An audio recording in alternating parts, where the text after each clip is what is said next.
Welcome back to the Start the Snowball podcast, where we help you embrace who you are, start your snowball so that you can live life on your terms. Now, what is a snowball? If you've been listening for a while, then you know that it's a side gig, a side hustle, a freelance gig, moonlighting, whatever you want to call it. But it can also grow into a full-time, full-fledged business.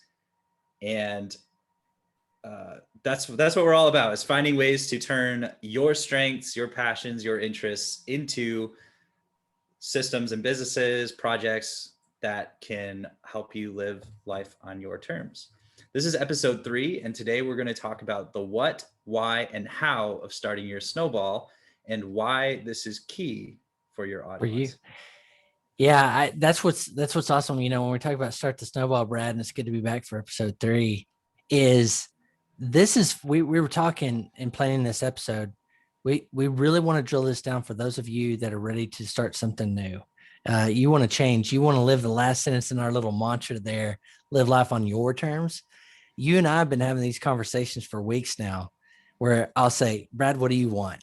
You'll say, hey, I want to do this and this and this, and not business. It's life. Yeah. And we talk every day now about the snowballs that we're rolling down or up the hill. Really, it feels like a lot of them are up the hill currently. But I think this is so key for our audience, because I did not know you could, like, this thing called entrepreneurship or being an entrepreneur was really a career option. Even though I had 2 entrepreneurial grandfathers, they would never have said they're entrepreneurs. They just said they happen to own a business. Yeah. But I saw them they each had 4 kids, my aunts and uncles, on both sides at different times in their business. And I thought, that's the life I want to live, because my granddad that owned the motorcycle dealership got to go out and have lunch with awesome people, talk to people. He was in his element. He was a great salesperson. In fact, he started that business. I don't think I told you this. The motorcycle business, he had a wreck and broke his back. And for the first part of that business, he sold motorcycles from a stretcher. That takes some commitment. Wow. But did he love motorcycles? I think he liked them. He loved selling. Yeah, he liked selling. He liked the conversations that he had with people. He's definitely a social butterfly. But all that comes back to our subject today about the why, the how, the what. Even we want to help all of you think through this, how to start the snowball on the side, right, Brad? Yeah, I'm excited to talk about this. We've both got lots of different experiences with starting. I don't know. I mean, I have folders and folders and folders on my computer, my Google Docs, of all the different ideas and projects that I've started over the years. Some of them turned into full businesses. Some of them are like little income streams, revenue streams, and then some of them have been sort of like careers. So yeah, I've definitely started a lot of snowballs in my day. So you do use folders on your computer. Lindsay, my wife, told me yesterday, she goes, I started a Trello board. She was having to tamp me down because I'm always wanting to start something new. And she was like, hey, now when I have an idea, I put it on my Trello board, and in 30 days I come back to it. And I was like, well, I create mind maps. Yeah, that's right. You do. I create mind maps. And so we all have our different ways, but I'm sure there's people listening now that go, yeah, me too. So we'll dive into why. I think this is important because maybe there's somebody that's just kind of curious, knows Brad, knows me, and I'll give their podcast a listen. But I think the why anyone should consider at least starting a snowball on the side is so key. What sticks out for you? Well, I think it's like we said, kind of our motto is so that you can live life on your terms. And part of that is just leaning more into the things that excite you, that wake you up in the morning. I mean, I think the more time you spend doing things that you like, are interested in, curiosity that you can follow, the happier you're going to be. And I love this philosophy, this quote that's pretty popular out there. It was coined by Joseph Campbell, where he said that, I mean, the man was brilliant. He spent his entire life reading some of the best books ever written by humanity and studying mythologies and stories from all different cultures all over the world. And there's this really amazing series that was produced in the 80s, like a documentary series, an interview with him before he died. I think he was in his 80s at the time. It was called The Power of Myth. And he basically, after all of this long career as a professor, interacting with students, helping see them through, being successful in life and following up with them and all this stuff, his basic summary of what it means to live a happy human life is to follow your bliss.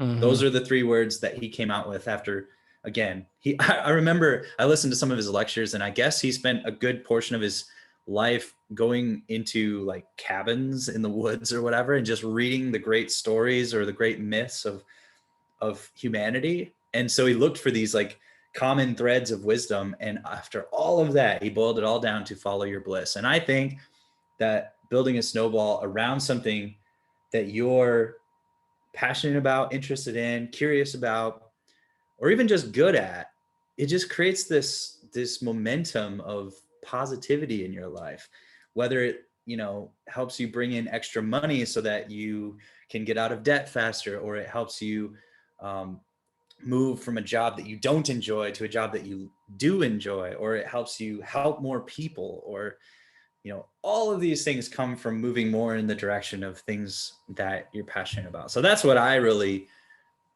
get excited about with starting a snowball, is that it's about something inherently, it's about something that you're good at and that you like, and it can help others. And, most of us don't just pick a career. There's very few people that, I'm 6 years old and I want to be a doctor. Now I know those people, actually know those people, but most of us don't do that. What we end up doing is not picking a career. We end up stumbling into one or falling into one. And the follow the bliss part, my experience has been throughout my career, is start with some key areas. We're going to talk about that next: passions, interests, all that kind of stuff. But the key to following your bliss is, one, to find and discover it. And we're going to spend some time just talking about the finding and discovering part. But if I come back to the why for me, it's that it allows you to discover your bliss by doing it on the side. But there are some key things we want to talk through, for instance, for why you specifically do that. The one that stands out to me, and I'll give it, like, we didn't even talk about this beforehand, but is diversifying your career. My parents, now I'm older than you, but my parents are in their late 60s now, mostly had jobs for decades, like the same job at the same place for decades. My generation, I think even yours now, is discovering like that just doesn't happen. Now, I've had a different job until I discovered this thing called entrepreneurship. Since I was 16, about every 2 years, a new job, I'd have a new job, because I was trying to find my bliss. Yeah. I was following my interest in some things I thought were my bliss, but I, probably stumbled into this thing called entrepreneurship. But diversifying your career is so big, Brad, because, we see layoffs. This whole pandemic thing has shown that things you don't prepare for, haven't prepared for centuries, can happen and displace everything and disrupt what you're doing. I think this is a great strategy to diversify your career. Yeah, and I think it's never been more possible than now, with the nature of modern technology, to diversify your career. I think, there's just so many ways to build a career now, with social media, with technology, with some of the strategies we're going to talk about today. And we know the snowball takes time to build. There's this great, since you have a quote too, and I love you've invoked Joseph Campbell, but that most people born on third base, but think they hit a home run. Now, there's always those things, like you hear these cool stories of just it's like obscurity to stratosphere and success and everything. That's BS. Yeah. I'm very skeptical. I'm like, no. What were they doing before this? Yeah. How long have they been toiling it? Yeah. You and I know it takes like grit Yeah. and time and hard work to start and build your snowball. And we think there's a myriad of reasons why you should do it, because one of them, Brad, is like audience. It takes time to build an audience. You built audiences. You've been a part of ones that helped that snowball go big, and how hard it is to build a tribe, a community, an audience that knows, like, and trusts what you're doing. Yeah, and maybe we could talk about why do you start with an audience, or why could you start with an audience? Like, many of us, at least probably my age and older, like, we never really planned on building audiences. I think it's a little more common now with social media to seek followers and stuff, but why is that a good place to start, especially if you're starting from scratch? Why is building an audience a good place to start? So it's the biggest one is it's a captive audience that has interested in what you're doing, saying, that could potentially want something you might roll out as a product or service. And I know you told me, on one of our projects, mental health startup we're working on, that traffic is so big. With traffic to a website, you can do all kinds of things. We know the value of having an audience specifically on an email list. Now, email always feels, I think I always kind of have to give a disclaimer. It feels like old technology. It's old for a reason. It's still around for a reason. You still need as far as I know, an email address to get a Facebook account. But when you have people's email address and they're knowing, liking what you're doing and following what you're doing, you have permission to send an email to them. That is powerful. And that's the start and essence of what I believe a snowball really is: an audience of people you have a picture of when you send an email or you do a podcast like this, of what you're doing it all for. Yeah, it can be as small as just like people that you know personally who happen to be interested in the thing that you might be able to help them with, right? So yeah, especially if you're starting from scratch, you don't have capital, you don't have money. Building an audience is one of the best ways to, like, I'll just share a quick little version of my YouTube channel. I started creating content, and that's, by the way, how you build an audience is start by producing content. We're going to talk more about that. But I started producing content on YouTube about marketing, about pay-per-click advertising. And then after I saw that a few hundred people had watched one of my videos, I just exactly what you said. I said, I know the value of an email list. So I said, I wonder if I put a link below the video, if anybody would click on that to go join an email list about that thing. It happened to be about Bing ads, a specific type of advertising. So I put a little link that said, hey, click here for more tips about Bing ads. And sure enough, a few days later, I got the first person who came to my site. I just threw up a quick page with a MailChimp opt-in. And I got somebody to sign up for my email list. And that showed me, hey, there's one other person out there who's interested in learning about Bing ads. And that's all I was saying was, hey, learn more about Bing ads. And then a few weeks or months or whatever later, I decided, well, I wonder if anybody would pay me a little bit of money for my advice on Bing ads. And so I came out with a little product that was like $7. It was just, quick little training about the stuff I had learned about Bing ads. And I launched that to the little audience I had built up of maybe a couple hundred people at that point. And sure enough, a few people bought it. And so that's the snowball in action. And we'll tell lots more stories like this over the course of this podcast, but that's the snowball in action. It starts with putting out a little bit of content, see if anybody's interested. I got a few people that are interested. I wonder if they join an email list. Oh, they're interested. Okay, that tells me more. Keep going in that direction. And then put out a little product and just ask for a little bit of money. And that turned into, now a product that's, I don't know, maybe like $50,000 or something in sales over several years. But one of my snowballs. Yeah. So the legendary story about Craigslist is that Craig, I think Newmark is his name, Craig Newmark, when he started what became Craigslist, it was an email to a bunch of friends of these things, and it snowballed into something that is incredibly huge and useful in the world and very, very profitable for him. If I could dial back time and go back 10 years, heck, 2 years, this morning, I would whisper in my ear, Corey, be always building your audience, AKA your list. Those enough people that are interested, anybody, start with one, and it might be your mom and her cat, but enough people that you're just growing over time that are interested in what you're doing and want to know more when you publish or share more into the world. The value of that, I've seen huge businesses, personal friends of mine being built because they started publishing online. We're going to talk about, of course, but building that audience, and now can do anything. They've got huge options out there. I won't say unlimited, but they have a ton of really awesome options, and everybody wants their audience. It's the premise behind advertising. Why do you do a show like Mad Men or Outlander, or, whatever Netflix thing you're watching today? It's because curating an audience of somebody that trusts, that you got identifiable audience there. People will pay money for it because it's valuable. You have attention. So we talked about audience. We talked about discovering your bliss, safety, and kind of in the safety market of diversifying your career, but also we want to say is keep your day job.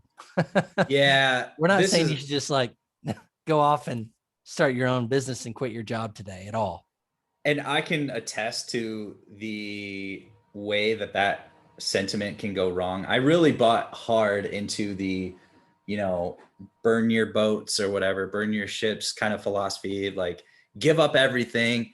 And I can now look back on that and say that's probably been the cause of more pain in my life, at least career-wise, financially and stuff, than anything else. Even my first business that I started was about Magic the Gathering. I was building the Snowball with my best friends right after college, and I moved out to Colorado. And I look back on that time and I'm like, if I would have just gotten a job and then built my Snowball with my friends on the weekends at night, we lived together, we could have done it.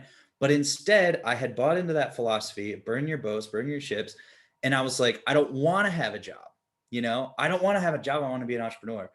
And I bought so hard into that I suffered for 2 years, making not enough money to live off. I was constantly stressed about rent, and I was going deeper into debt and all this stuff. And because of that, I stopped working on that Snowball, which could have turned into this really cool business that would have been a lot of fun and within my interests at the time. And I've done that several times where I go all in, all in. And I just don't think it's a smart decision anymore. I think now it's keep your day job, keep your financial, be able to pay your bills, for God's sakes, and then work on your Snowball when you can. And again, the Snowball will grow. It just will. That's the nature of something that you're putting your energy into, and especially your creative energy. It will grow, and eventually it will start to outpace your day job. If not in pure financial terms, it will outpace it in happiness, fulfillment, and make you enough money that you can start doing that as a living if you want. So, yeah. Well, that's how I got started. Exactly how I got started. I kept my day job. I had health insurance, which was pretty vital. I had 401k and other benefits and vacation and stuff. And it is less risky to do it this way. But also we know that at the beginning of the Snowball, it takes that just hard, grueling effort. Most of the success stories you see today, they never talk about the years, months, years, whatever before of grueling, not very glamorous work that they did to get there. Think about Anna at the Vita Bars. She told me the other day she's actually been working on that audience for 3 years before she even talked to me about it. And I'm like, no one ever shone the spotlight on that. What's not glamorous? So start it on the side and minimize your risk. But most of us have more time than money. And so, especially when you're young, when you have a lot more time than money, you could carve off some of those on weekends and nights, like you mentioned, to start your snowball. That's ideal. You're getting to learn, you're getting to discover stuff, you're getting to try things. You know, we talk about experiments a lot, like snowball experiments and things like that. And so keep your day job, but start your second shift. You know, you obviously, if you have a significant other or spouse, you need to talk to that person and understand, like, I'm going to give this time away, certainly our time, to my other thing, but the why is so important. And the beauty of following, building a snowball in something that you're interested in or excited about or whatever, is you won't have to convince yourself to spend that time, I think. Like, if you're genuinely curious, like to learn how to do programming or something, well, you Mm-hmm. won't have to convince yourself and force yourself to go watch YouTube videos at night about how to do programming, right? You're going to Yeah. follow your curiosity. I think that's one of Yeah. the best ways, is start with something that you're naturally curious about, even if it's something that's, you know, purely for your advancement in your career. Start with the segment of your career that you're curious Mm-hmm. about and follow that curiosity. um, for people like us, that can get pretty diverse, right? Our curiosities are very diverse. But if you follow your curiosity with your snowball, with your side gig, um, you won't have to come up with as much pushing and motivation. You'll be like, Mm-hmm. of course I want to spend my evenings doing this. I want to know, how does it work? How do people type words into a notepad and then computer programs come out? I have to figure this out. Well, and this is a great segue into the passions and interests and curiosity. So maybe people get the why now and they go, okay, now what do I do? What's the direction I head into? I personally always go to passions are tough. I didn't have a passion for backups and security software. I had a passion, I realized, for building a team and building a Mm. business, but I didn't set out like in 2008 to go, I want to do security and backup software. I'd be like, you don't know anything about that, Corey. But I found my passion in building a team. And that's what we talk a lot about, is embracing who you are at the first of this, is knowing who you are, finding, discovering that out, what takes takes the box for you.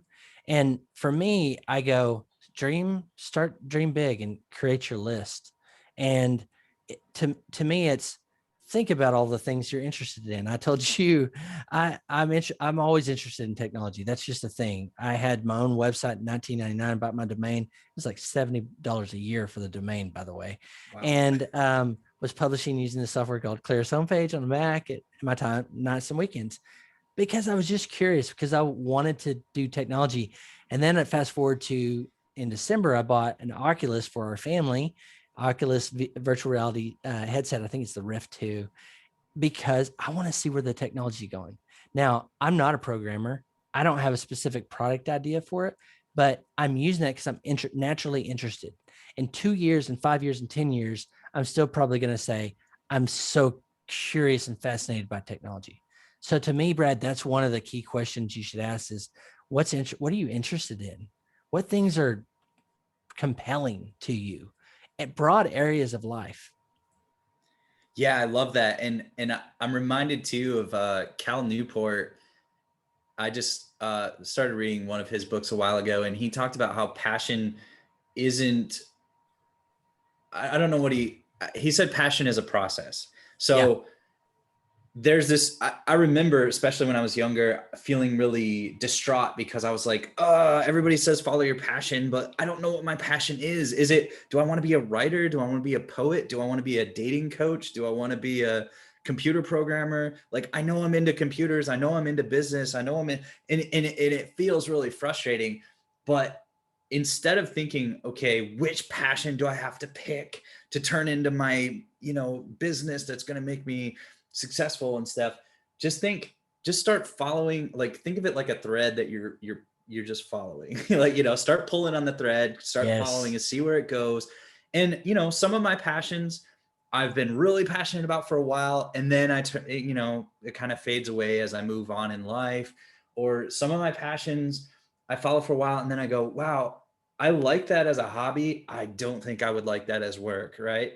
Mm, Um, and some things, yeah. So just remember, passion is a process. It's something you can work yeah. on and cultivate and just keep following. One of the things I wanted to share, it's been profound to me, is that most of us just don't have all the answers. We have to go and figure it out. Yeah. So if you're there and you're like, but Brad and Corey, I don't have a passion. I don't have these. You get out there, do something to discover it. Try something safely. Try something new, or try something that people talk about. You're really good at that. Like I discovered real quick with you, you're really good at learning stuff, distilling it down, and sharing and teaching and training other people.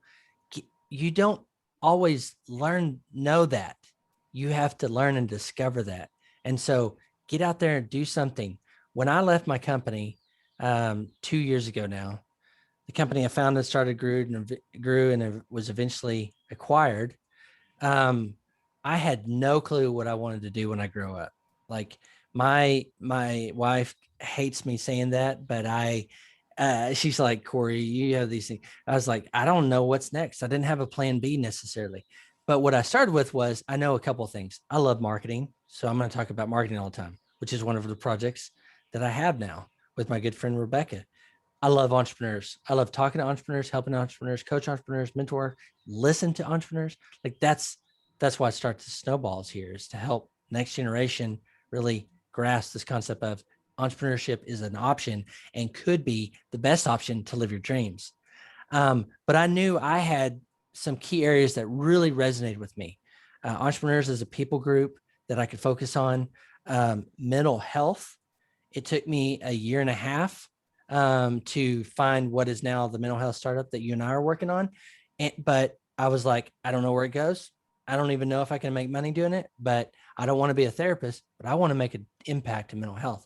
Well, just knowing having those things in my hand helped me find and discover, or really just be ready and realize when something hit me in the face, Corey, this is a good opportunity. And that's what happened last year, by the way.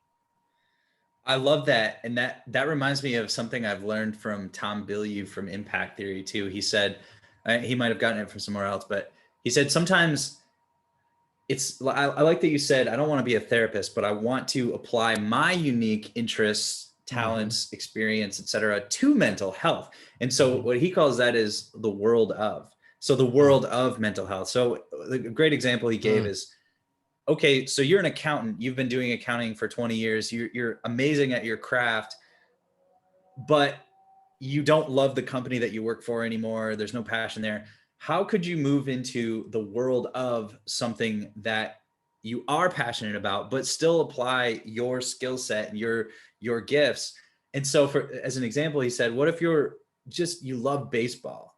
Well, is there a way that you could get an accounting job working for in the Mm-hmm. world of the Detroit Tigers? I don't Mm-hmm. know what team's big there, but if you could work for the Detroit Tigers somehow, even if it's just in their accounting department, you'd be still doing something that you're good at, but also there'd be this layer of joy added on top of it, because every day when you go to work, you get to look at the iconic, you know, logo that you've been loving since you were a kid, and you get to walk in and talk to like the players that you've looked up to for years, but you're still doing your thing that you're good at, right? So I love that. Like, I didn't want to be a therapist, but I wanted to apply my gifts to the world of mental health. And for me, I think it's called negative planning. But for me, I go, if I don't know what I want, typically I probably know what I don't want. I never want to do this again. Mm. I worked in churches for about 6 years. I can tell you big and bold, I never want to work in a church again. But I never want to work for that kind of boss again, or I never want to work with that kind of coworker again, or I never want to do that kind of work again. And so I think that's so key. So we start with interests and passions and curiosity, and that's one bucket. Then I think it's talking through experiences and expertise. And oftentimes that's just looking back at your life. You know, like Brad, what's some of the consistent things that you've done? I think one off the top of my head is, you know, you've been in the digital and online space for a long most of your career, not most, if not all of your career that I know about. Yeah. And that was an accident. You know, I graduated with a history and German degree. So I love it. really, I never thought I was interested in business. I saw business as this thing that like people smarter than me do with numbers and stuff. I never saw myself as a marketer, never wanted to learn marketing. That wasn't interesting. But the threads that I was interested in led me to marketing. You know, I was interested in dating as part of this like trend that happened right when I was about to graduate college, where dating advice got really big. But anyways, I was part of that trend. So I was listening to podcasts. I was just like listening to podcasts about dating stuff all day long. But I followed that, and guess how most of the people in that world were building businesses. They were doing internet marketing. So I started learning internet marketing because I had to be a part of that world, as I wanted to follow my passion at that time of learning how to be a dating coach. That was my dream. And as I followed that, I was like, you know, the person I was working for was like, well, you're going to have to learn this thing called email marketing. I didn't care about that at all, but I was like, whatever you say, if this helps me get closer to my goal of being a dating coach, I'll learn email marketing. So I learned, you know, copywriting and email marketing and automation and sales pages and all this stuff. It just kept stacking up. And then after, I love that you said that, is looking back, because after about 5 years of that, I was like, I guess I'm an internet marketer. Yeah. I didn't really intend for this to happen, but I guess I'm now a pretty accomplished digital marketer. Yeah. So sometimes it happens like that. Well, yeah, it totally happens. Most of it happens by accident. I'm here because I'm stumbled into, so many things. I think it's what you make of it. But looking back and going, are there themes of stuff? For most of my career, and I include my entrepreneurship career, is writing and publishing. I love to write and publish. Like I look back and I go, I'm probably likely always going to somehow utilize those skill sets of writing and publishing. So take those buckets, take mental health, writing and publishing, and you see where, the startup that we're working on with mental health and specifically therapists and counselors. And then you add in my story, my own suffering, my own struggles. Those are all like looking back and going, hey, these all make sense. And I think those are certainly keys to help someone do that. The other thing I wanted to mention, we talk about this, embrace who you are, is I think another bucket for me is learning your unique strengths. So most every friends, family, even my wife, when we were dating, before we were married, and we were dating, I was like, hey, you need to take these 2 strengths assessments called Strengths Finder. It's a amazing strengths-based inventory, about 34 strengths by Gallup. Incredible background research to all of that you can identify your 5 strengths. That's helped me prolifically. I've used it on my teams. Again, friends have used it with their fiancés and vice versa, only to discover, like, I want to put people, and I want to myself be in a position of strength, operating from my strengths, because I'm more likely going to be happier, more fulfilled, and also productive. Like, it's cool to contribute. And the second would be Kolbe with a K, Kolbe, Kolbe Index A. It's around $50. Those are 2 great tools to invest. And then you get your reports and read through those, and you get a way to talk about what uniquely, like you and I've talked, and you're like, oh, that's a strength. I oftentimes got shot at, probably because they're like, well, you do these things. Well, actually, that can be a strength in certain contexts and circumstances. I can leverage that to start your snowball, do fulfilling work. And so I would add the strengths thing as another bucket to consider as you go, what snowball would I want to start? Yeah, I love that. So we've talked about why you might want to start your snowball and some of the how. And so let's talk about what some of the ways to actually start a snowball are in the modern time. Some of our favorite methods of taking your interests, your hobbies, your unique talents, your strengths, your career, all that, and then pushing that into a direction where you can start to discover all of these other wonderful things. So I go back to my writing publishing background, but you and I are content creators.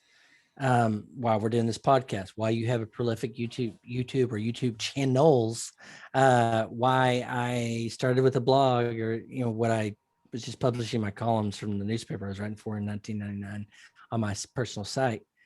I think content creation is kind of tagging on to that discover your bliss kind of part. Discover and then follow it is, what are you passionate about writing about? But I believe career-wise and for your snowball, content creation, and I know this is you and I's jam, is a great way to start building your audience and discovering something that could potentially become a full-fledged business for you.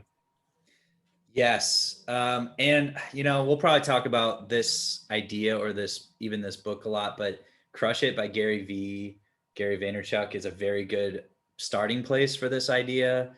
And also here's what you don't know about starting to create content. What you don't know is that along the way, and this is exactly, again, this is the snowball, this is how it happens. Along the way of creating all this content, you're going to have these happy little accidents, as Bob Ross would say. You're going to have like for me, it was, I made, 10 videos about Google AdWords and then one video about Bing ads. And that Bing ads one is the one that caught on, and I never would have expected it. Right.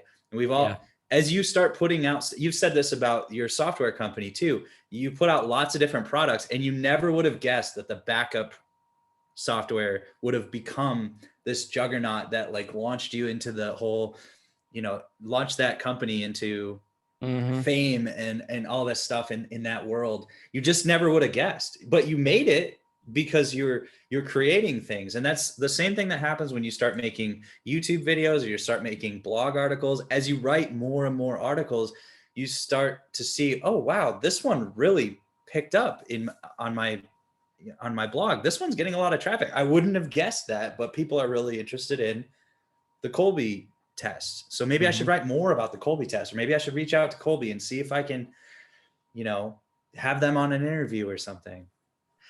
So I don't know if I told you, but Backup Buddy, which is the software you're talking about, wasn't even my idea. One of our developers came to me and said, hey, because we had 2 catastrophic server crashes, and man, you make luck in life. You watch for it, you try to game luck in life. But for that, it was just, we had 2 server crashes. We lost a lot of data, including parts of my own website. My awesome developer, Chris, came and said, we should build, there's not something like that in WordPress. And I just go, oh, you just told me we could build something, doesn't really exist. It hits 100% of the market. So those are epiphany. Aha entrepreneurship is kind of my brand of entrepreneurship. It's discovery, even like career stuff. But on the content creation, you're building your audience. You're clarifying and seeing who is attracted to what you're talking about too, where you really see the clear. You're listening to their needs because you're trying to serve it through content. You serve their needs and support their needs through content. So you're being very empathetic, but it could lead to something. And I just think about some of the easy ways to, after content creation, to start a snowball is freelancing. I told you another thing I stumbled into. This is now like early 2000s. I was a communication director and for a seminary in Kansas City. And I was working with some of the people, again, leveraging my publishing, writing skills. And the bigger bureau, like the bigger people that wrote about news in the United States, came to me and said they liked my writing and was like, would you want to do some freelance writing for me? Well, I wanted to pay off some student loan debt. So I was like, heck yeah. Plus, I get to interview cool people about cool concepts. And so my first real business was one I didn't even think about as a business, which was freelance writing.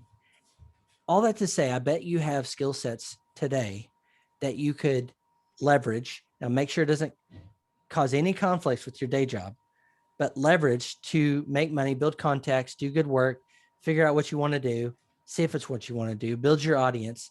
That's exactly how I started out with freelance writing. I don't know about you, but I think freelance is such an amazing way. In fact, I think that's really how we started working together. Brad was kind of this. It's so funny about hired that. gun. I have avoided that for most of my career. Like I really was trying to build my own businesses so that I didn't have to do freelance. I was so afraid of it. I had been kind of burned, I guess, or just bought into this idea that you should be able to just do it all yourself. And it's so cool because, you know, I decided I did a freelance gig for one of my best friends because I was like, well, just one time, he's one of my best friends. Like I can take this skill set that I learned for fun, basically, like Facebook ads. I just, you can't stop me from learning stuff. Yep. So I learned a lot about Facebook ads, and he's like, hey, could you help me with Facebook ads? I was like, yeah, I guess so. I wasn't a Facebook ads strategy expert. I mean, I was, but that's not how I bill myself. That's just one of the things that I've spent dozens and dozens of hours studying and then applying and trying stuff. Anyways, so I took that gig. And then little did I know that he connected us. And now I meet you who, to me, you're somebody who's doing something I've always wanted to do, which is run a portfolio of online businesses based on marketing. So that's another happy little accident. Like me deciding to, instead of saying no, I said yes. I was open to it. I said, okay, sure, I'll do some Facebook ads. And then that led to another thing. And I was skeptical then. I was like, gosh, I don't know if I want to be this freelancer person. I don't, what if they like, don't like what I do? Or what if they, have these strict rules or whatever. But then I just said, you know what? Just be open to it. Just try it. And if you don't like it, you can stop after a while. Just say, hey, this isn't working. And then that led to me meeting you, who's doing something I didn't even know. I didn't know anybody who was doing that, who was running a portfolio of online businesses. And I was like, what just happened? So again, keep following those threads and be open to trying things and realize you can always back out if you don't like it. Stay open, stay curious. I think it's Steve Jobs, but it's probably a Zen master back in the day. Stay open, stay curious. It's worked for me in my career over and over. I would say too, my success now is dependent on, has been hugely impacted by the people that I've met over the years. I worked for one boss 3 separate times. He recruited me to go different places because he knew what he could expect from me. And, all the way from my previous partners to my current partners, it's been be good people in the world, stay open, flexible, and curious. But if you build this is all Rolodex, and you have to Google what a Rolodex is, but back in the day, it was just a little card system of all the people build your contact list as big as possible with quality content, quality people in that. And I tell you, when you start to pair it with these interests and stuff like that and doing good in the world, and then start blogging about it or sharing it on a podcast or a YouTube channel or whatever it is, Instagram, and those things, the universe aligns. If I can game luck, I would game luck, but I would tell you it's build relationships, do stuff, be curious, follow things, and magic happens with that kind of stuff. Now I was born on third base. I didn't just step up the plate and hit a home run. I'm thankful for all the people and the privilege I do have, by the way, in the world to be where I'm at. But okay, so we talked about freelances. We talked about content creation. What's next in your mind? Some ideas for types of business you can start on the side? One that I'm getting into out of curiosity myself, but I also think it's a really good fit for a lot of people, is arbitrage. This is like the flipping thing. It's not about, no. It's a very simple business model. It's just find a thing for $1 that's worth $5 and go sell it to the person who wants it for $5. And so you make $4 on the arbitrage is what it's called. And so there's lots of ways to do it. There's, thrift stores, eBay. I'm doing it with books, just as a complete side project. So I think that's one way to like explore some new passions, interests. Like if you happen to be interested in stuff, like you and I are interested in a lot of ideas and concepts and stuff, but some people are interested in stuff, right? I've never really been interested in stuff. I'm more of like a minimalist. I don't really own much. I like to travel and stuff, but some people are really interested in, well, you're interested in Legos.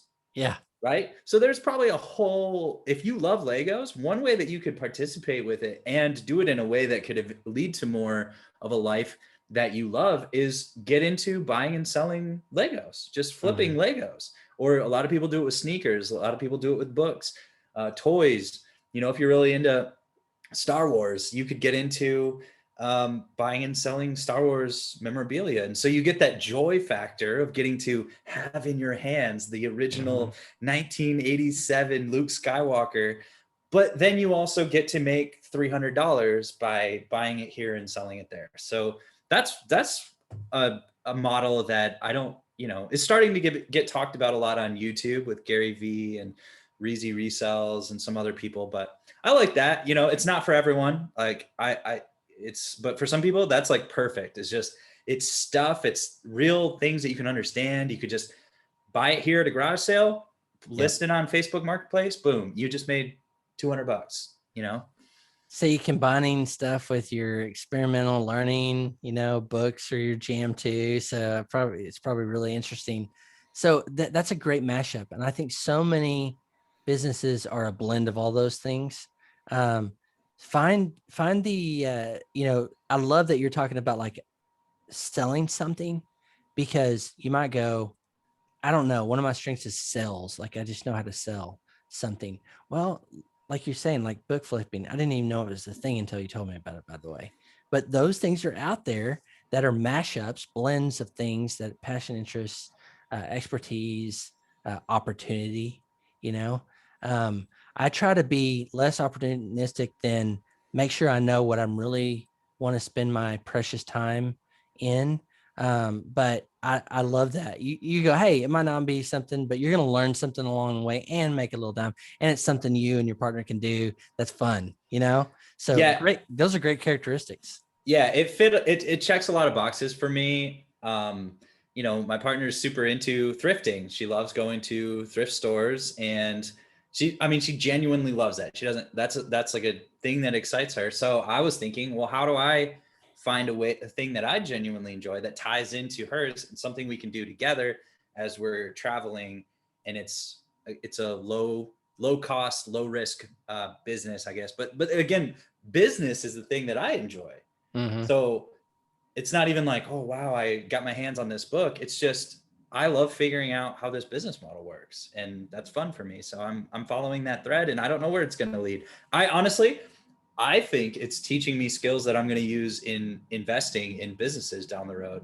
I think learning arbitrage in a real tactical way, it's already starting to change how I think about value and about prices and about markets. I feel like I've learned a lot about all of those things, which I think are going to come into play as I start getting interested in investing in and growing and owning businesses.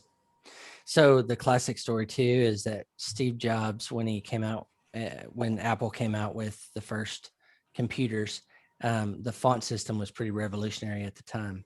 Well, it might be apocryphal, but he took a calligraphy class prior to that in college, and that influenced hugely the personal computer market in history as we know it today. I remember the first font, Mac I had in 93, I think 94, was, I had all these cool fonts that you could do stuff with. That wouldn't have happened if he hadn't, kind of followed his own curiosity and bliss with the calligraphy and then applied it. I think everything can be used. I think all my past, I use it to inform what I'm doing now and hopefully make what I'm doing better later too. So I think it's all good stuff. And in the interest of learning and exploring and discovering that we've kind of been talking about this whole time. Well, we should end with a question. Don't you think? Yeah, I love it. So the acid test for me, and I think both of us, is is what you're doing with the snowball, something you can see yourself when you get all the way through this and you're trying to find your mashup, as what you're doing now, would you still be compelled to do it 2 years from now? Mental health for me is a lifelong cause. I'm always going to be doing that. So there's no question for me. I want to be doing this in 2 years. I want to be making some impact in the world through that. But I think that's the perfect question. I love that. It actually reminds me of my tattoo, which is a Edgar Allan Poe quote that says, "All that we see or seem is but a dream within a dream." But when I got it, I was in London and it was my first, I was like, I want to get a tattoo, but I was so afraid of it because of all these reasons. But the tattoo test was, well, let me think of something. Because one thing I was concerned with is, what if I am not interested in that thing in a couple of years, right? And then I thought, what is something that I know as a 99-year-old man I will still have an appreciation and love for? And I went, poetry. I'm always going to love poetry. Poetry is eternal. It's not a part of a phase of my life. It's eternal for me. I'm always going to like Edgar Allan Poe is going to be just as compelling to me as a 99-year-old as he was as a 19-year-old. So that was what clicked for me. And I said, okay, I can feel comfortable getting poetry tattooed on my arm because I know that I will always, there's no way I will not be interested in poetry. So that's good. I hadn't thought about the tattoo test, but I put that in our show notes because that's excellent. I have never got a tattoo for a number of reasons. One, I don't like needles, but also I go, oh my gosh, what would I put on my body that I wouldn't want to change? And my stuff goes all over the map. We're going to talk about shiny object syndrome. That's almost what we talked about today at some point. But we'll talk about that on the podcast. So I think that is an ideal place to leave everyone, the tattoo test.